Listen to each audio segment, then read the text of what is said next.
Swift is panicking at the moment. I don't know if you've seen the news. Swift, the big payment systems organization, is collaborating with ConsenSys, which is a blockchain company, to incorporate blockchain technology into its payment systems. So what Swift is trying to do here is reinvent the wheel. Now, in my opinion, they're panicking. Obviously, they also don't need to roll over and let the likes of Ripple and Ripple Pay and whomever else is giving them a run for their money just take over their system. They must have seen, or at least be well aware of, the threat from, Brad Garlinghouse and others about taking up to 10% of Swift's payments system level, like the infrastructure level, but also not just that they're after their liquidity layer. So Ripple has suddenly gone from an infrastructural problem from Swift's point of view to a proper competitor, especially now that Ripple is being made an actual bank. So Ripple has a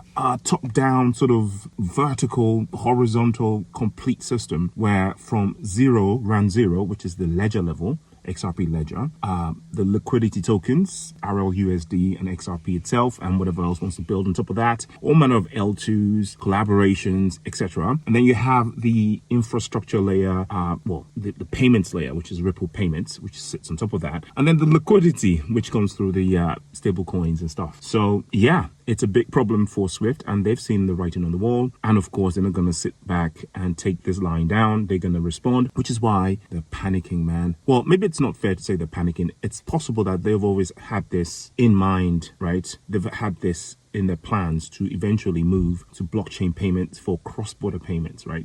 Because that's what they're working on, right? That ConsenSys collaboration is to create a ledger, a system that aids cross-border payments. So gone are the days of the old rickety copper wires to, the internet, blockchain, cross-border payments, cryptocurrencies. Of course, there's already a ledger that has demonstrated this for the last, 8 years? Cross-border payments efficiently, cheaply, securely. All the problems are solved already. So what Swift is doing is reinventing toast and butter, or something like, a fried chips or something. This stuff already exists. The problem is solved. It's all about implementation level now. Legislation, implementation, regulations. Let's get it going, right? A lot of banks around the world, as I've done in several videos, I've shown, are using the system already. They've tested it 10 years ago. They're using the system already. It's now just a matter of plugging into the correct sockets, whatever, and then switching things on. I mean, I showed you the Bank of England with their Ripple payments infrastructure. Obviously,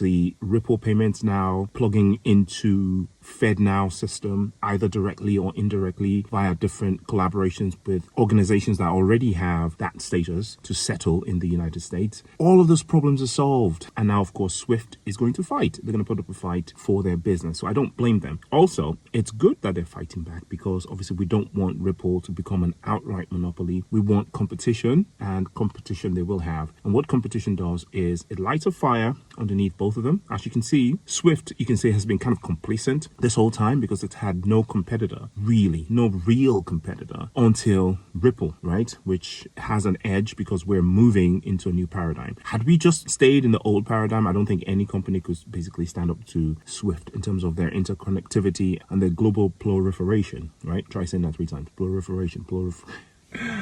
Anyway, XRP is about to absolutely explode. The price has gone up today somewhat, reached $2.90 something cents, and then now back to $2.87, and it's going to bounce around that probably until the next pump to over $3 and above. Beware of a short squeeze, or a short liquidation, to be more accurate, because short squeeze, slightly different terminology.